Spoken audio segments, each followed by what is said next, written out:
I was 3 sips into my lukewarm breakroom coffee when Sarah from HR poked her frosted blonde head in and said, "Dana, can we chat real quick?" That phrase, real quick, is corporate code for we're about to gut you like a trout and smile while we do it. So I followed her down the hall, past the same interns I trained last summer, past the server room I personally debugged during the great crash of 21, into that sterile little meeting cave where dreams go to flatline. 2 suits were already waiting. Sarah perched like a crow on the corner of the table. Tom from finance wouldn't meet my eye, and I knew something wasn't just off. It was about to be surgically removed.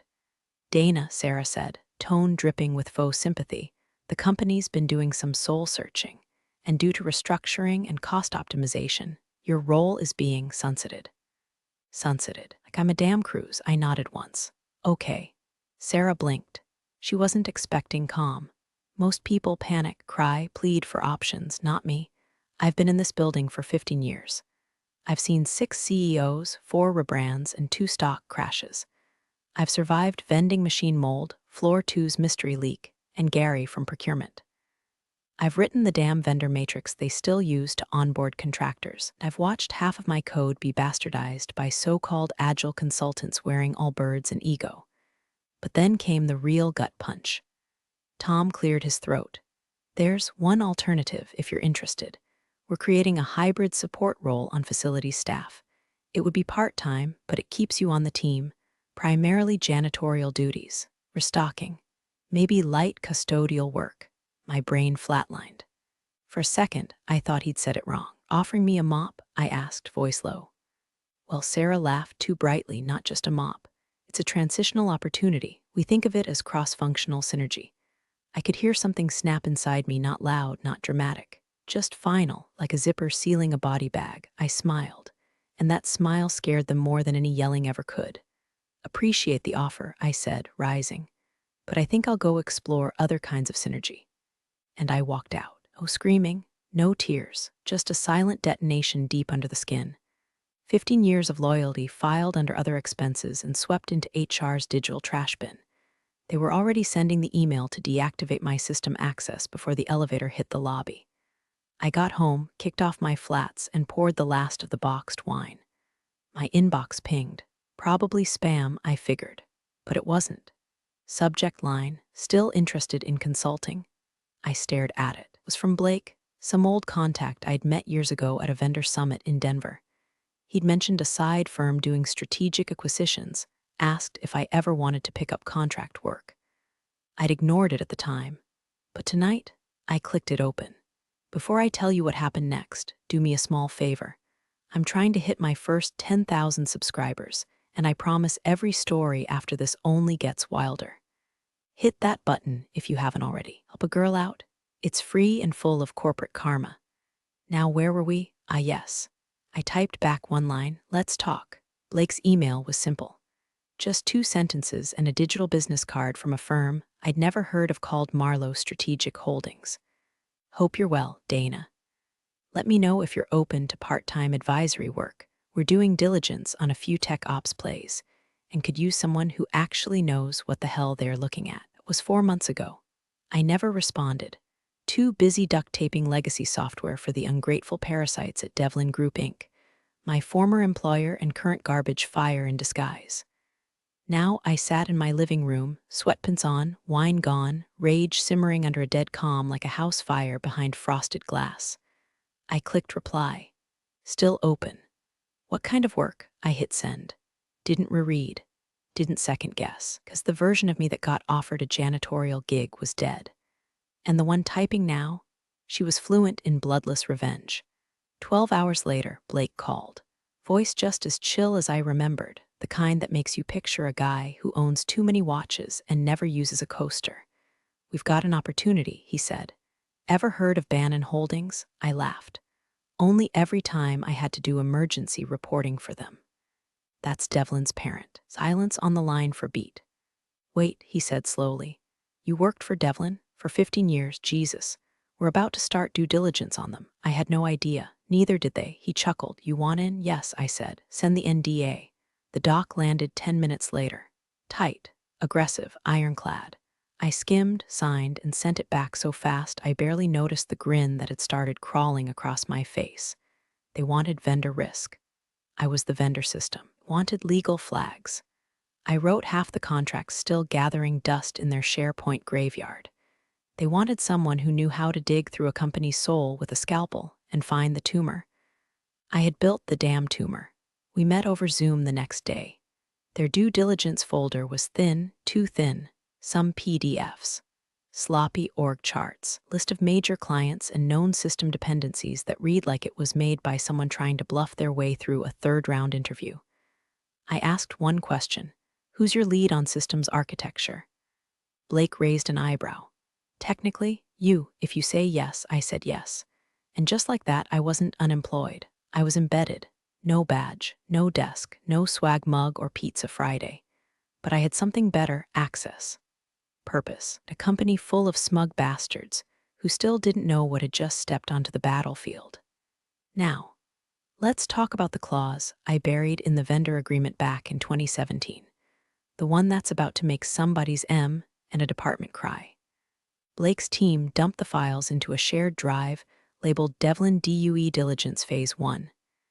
It was a digital landfill of half-baked reports, expired audit trails, spreadsheets written by people who clearly thought conditional formatting was sorcery. I opened one folder labeled IT Infrastructure Overview and actually laughed out loud. They'd included a system diagram that hadn't been updated since before COVID. The cloud architecture was still referencing servers we decommissioned in 2019 and listed under security protocol owners. My name, Dana M. Tilden, still there, still spelled wrong. Still binding. Deeper I dug, the worse it got. The firm had no idea what kind of spaghetti mess they were walking into. No current software audit. No clear understanding of the third-party plugins duct-taped into mission-critical systems. They didn't even realize the customer support dashboard was running off a deprecated API that had been flagged in a vendor alert 18 months ago. Devlin never paid for the patch. Just rerouted traffic and hoped nobody noticed. Those contracts? I opened a PDF titled Vendor Exclusive Master Agreement 2017 and felt a chill ripple up my spine. Page 4, Section B, Clause 7.3. I'd written it. Hell, I fought for it during a screaming match in legal's glass box office when some hotshot exec wanted to cut corners and skip exclusivity language. In the event of acquisition or asset transfer, all associated vendor rights become immediately non-transferable unless renegotiated under original pricing conditions and mutual consent. Translation: if Devlin tried to sell itself, every one of their exclusive contracts would go up in legal flames unless they got explicit, written approval at the original rates, which were laughably low by today's standards. I highlighted the clause, dropped a comment. Potential acquisition blocker, urgent flag. I opened a fresh Lucidchart doc and started drawing. I mapped out every system I ever touched, every integration, every undocumented failover, every stupid shortcut we were forced to take when some exec wanted agile optimization without a budget. The blueprint of Devlin's digital intestines came pouring out of me like bile. By the time I was done, I'd built a war map so detailed I could practically see where the rot would spread first.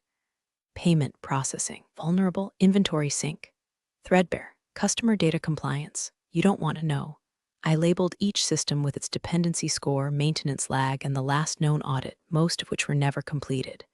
And at the bottom corner, I dropped in a note. 90% of the stack is still running off platforms I architected personally. No upgrades, no redundancy. You own them, you own their failures. I sat back and stared at the screen. Not with pride, not even with bitterness. Just a strange, clear satisfaction. Like finally diagnosing the disease that almost killed you, because I wasn't documenting a company anymore. I was digging a grave. That night, I got a Slack ping from Blake. Holy shit, this map is gold. Nah, Blake, it's not gold, it's gasoline. 2 nights later, I logged into Devlin's internal vendor portal out of sheer morbid curiosity and nearly dropped my tea. I was still in. Not admin level, full permissions, but enough. Apparently someone in IT had left my consultant profile active. Probably flagged it for removal in the next quarterly sweep. HR's version of spring cleaning. But for now, I was a ghost in the system. No alarms, no blocked credentials, just quiet access to a dusty corner of a company that still thought I was gone. I didn't hack anything, didn't spoof, didn't bypass security. I clicked the same link I'd used for 3 years, entered the same credentials, and boom, there I was. Dana M. Tilden, Strategic Operations Liaison, with a consultant tag still dangling off my digital name badge like a toe tag on a corpse. I clicked Vendor Archive, waited, clicked Master Contracts, waited again. And there it was, a master vendor list, last updated 6 weeks ago. The PDF opened in slow motion, the weight of it settling across my shoulders like an old coat I never should have taken off. Pages and pages of contracts, addendums, clause stacks. Names I hadn't seen in years, third-party logistics, customer behavior analytics, a sleep-deprived startup we onboarded in 2020 that was probably still running on cold brew and hope. And on page 19, there it was. Clause 14b, buried like a landmine under 7 layers of boilerplate.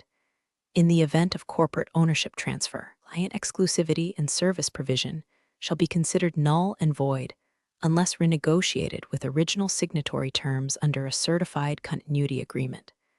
I remembered writing that clause with my blood. I remembered legal telling me it was too aggressive. I remembered winning. And now, that clause was still binding. Dozens of contracts, entire infrastructure pipelines, all tied to a tiny paragraph that could unravel them in a sale, because you can't sell what no longer legally exists post-acquisition. I downloaded the file, legally, through my still active profile and closed the window. I logged out, cleared the history, shredded the device ID. I wasn't breaking in. I was taking inventory of what I already built. Back on the Zoom with Blake's team, I dropped the file into our secure channel and typed one sentence: they can't sell what they can't transfer. No one responded for a full minute. Blake added a red flag tag and forwarded it to legal. I sat in the dark, letting it settle. They thought they deleted me. Turns out they just archived me and forgot I still had the keys. Not bad for janitor, huh? The cafe smelled like scorched espresso and startups. You know, the kind, half-assembled furniture, acoustic indie covers of songs that used to mean something, and tables full of people pretending Slack is a personality.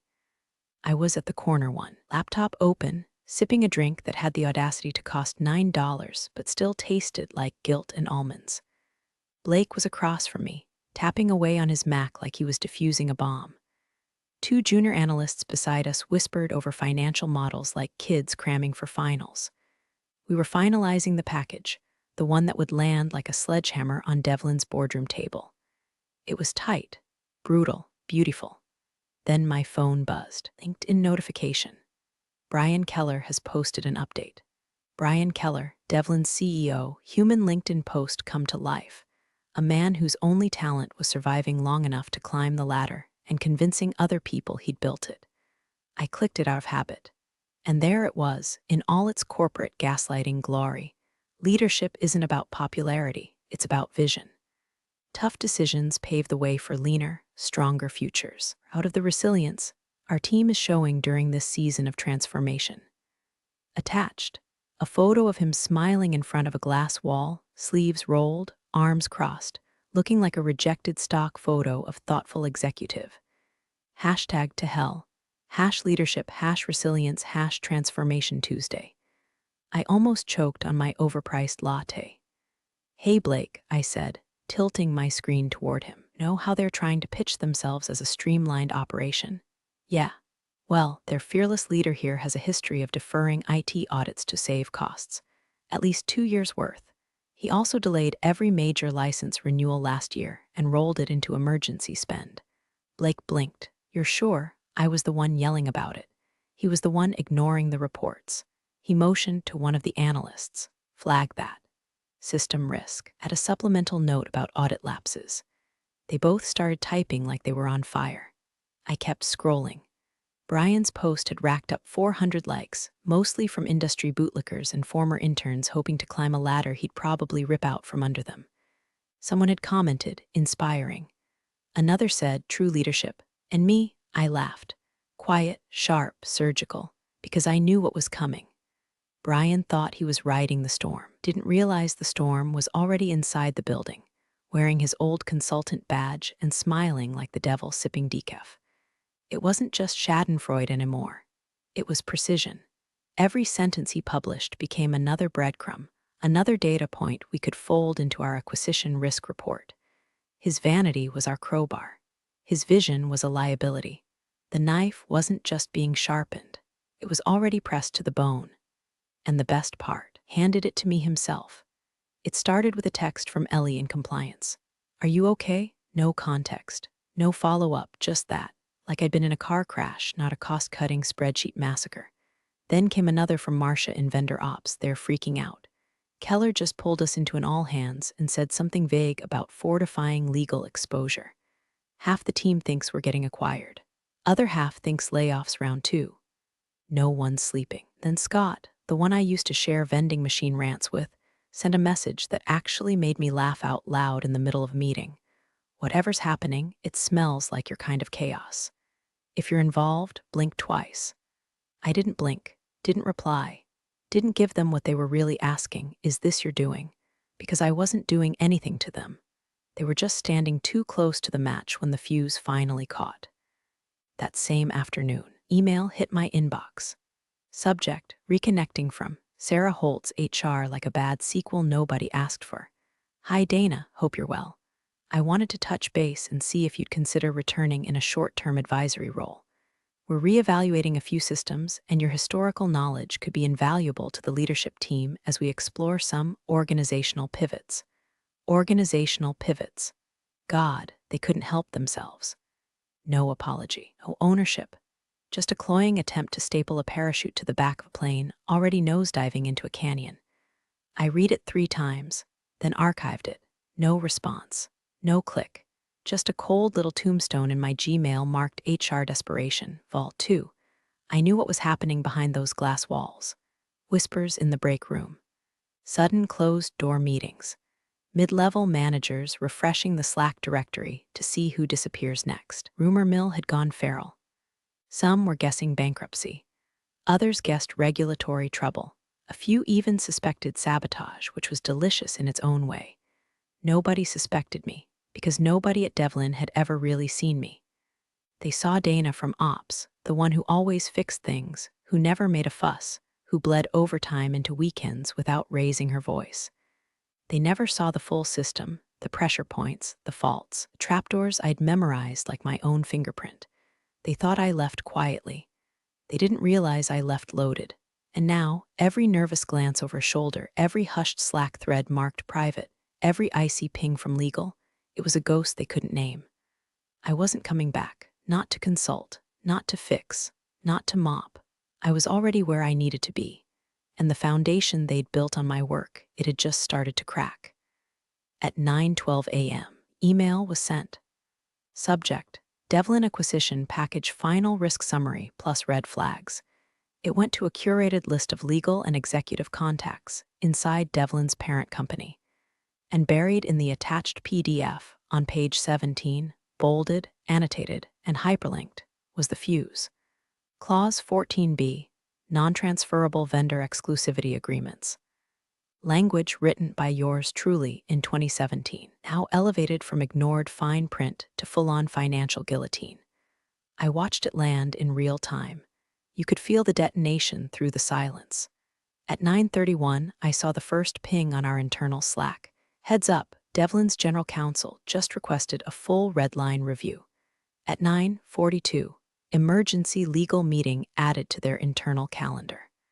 No subject line. By 10:15, Arlo's senior partner got a reply email requesting a direct line of contact with someone familiar with legacy vendor architecture. Blake messaged me one word, "You in?" I said yes. An hour later, I was sitting in a secure video room, hair pulled back, glasses on, a neutral expression carefully layered over the satisfaction burning beneath it. They didn't know I'd be attending. Not until I appeared, muted, in the corner box of the screen, labeled only strategic advisor. The meeting opened with formalities, soft voices, everyone pretending this wasn't a gunfight. Devlin's lawyers looked freshly panicked. Eyes darting. One of them was the same associate who once told me my clause wasn't enforceable at scale. He looked like he hadn't slept in 3 days. Then Marlowe's legal lead calmly walked them through the document, identified a significant impediment to transferability under existing contractual obligations. Specifically, Clause 14B of multiple vendor agreements outlines a non-transfer clause in the event of ownership change. Someone on Devlin's side interrupted. We've never had a problem with that clause before. Blake leaned in, voice smooth like black ice. That's because no one's tried to buy you before. The lawyer flipped to the next slide, displayed a highlighted version of the clause, my clause, along with a column titled, Contracts at Risk, 47. Renegotiating at original rates is non-viable. Service interruption is likely. Client retention is at risk. We're currently classifying this as a Tier 1 blocker. They started to sweat. I watched as the head of legal whispered to someone off-screen. Another exec began typing furiously. A woman in the background pulled up something on a second monitor, eyes widening as she scrolled. They were trying to find a way around it, trying to unwind it, trying to fix what had already detonated. And then came the moment I'd waited for. Brian Keller's face appeared, his camera clicked on. He stared at the screen, stared at the clause, then saw me. The pause was exquisite. Recognition bloomed behind his eyes like a bruise. His jaw tightened. His voice, when it came, was controlled, but you could hear the panic in the pauses. Dana. I didn't speak, didn't smile, didn't blink. Just met his eyes through the screen. He looked down, read the clause again, saw my initials at the bottom of the contract reference. DMT, he knew. He knew exactly what I'd done and when I'd done it. And that's when he realized this wasn't due diligence. This was dissection. The boardroom was carved from glass and arrogance. A skyline view of the city they used to rule. Sunlight hit the polished table like it was trying to spotlight the guilty. I walked in with Marlowe's team, clean lines, black folders, zero small talk. Nobody introduced me. Nobody needed to. The air changed the second I stepped through the door. Brian Keller was already seated, suit tighter than I remembered, forehead shining just enough to betray the pressure. When his eyes landed on me, he froze. Blinked. His brain needed a second to cross-reference the image with a file he thought was long deleted. Dana, he croaked. One of our partners spoke before I had to. This is Dana Tilden, our strategic advisor. She'll be providing system and contract-level insight for the review. Brian nodded slowly. The kind of nod that happens when your life flashes before your eyes, and the only thing looking back is every shortcut you ever took. He didn't speak to me again. Not directly, but he tried. 2 hours in, after Marlowe's counsel dissected clause after clause, each one like a shovel of dirt over Devlin's valuation, Brian asked for a sidebar. I'd like to speak with Dana privately, he said, voice low, palms pressed together like a preacher asking for rain. Blake looked at me. I shook my head once. No, not angry, not smug. Just done. The meeting resumed. They fought to salvage leverage, tried to insist on value. I had to downplay the exclusivity clauses, the license gaps, the audit lapses. But every time they reached for ground, we pulled the rug a little further. And I didn't have to say a word, because they were choking on my silence. By the 4th hour, Devlin's lawyers looked ready to walk into traffic. Brian wasn't speaking anymore. He was staring down at the table like maybe, if he looked hard enough, a better past would appear. The acquisition didn't fall through. It didn't go the way they dreamed. Renegotiated terms, massive valuation cuts, no retention bonuses, no title guarantees, just a leaner, tighter asset purchase stripped of the bluster. And me? I stood at the window when it was done, looked out at the same skyline I used to see from the floor they kicked me off of. Back then, they offered me $500 and a mop, said I could still be part of the team. Now, they couldn't afford me, even know how to speak to me. I didn't give a speech, didn't wink, didn't monologue. I just gathered my things, nodded to the room, and walked out. But in my head, I wrote one final line on the chalkboard of this whole miserable, glorious mess. 3 days ago, I was worth $500 and a mop. Today, I'm here to clean house. Just not the way they hoped.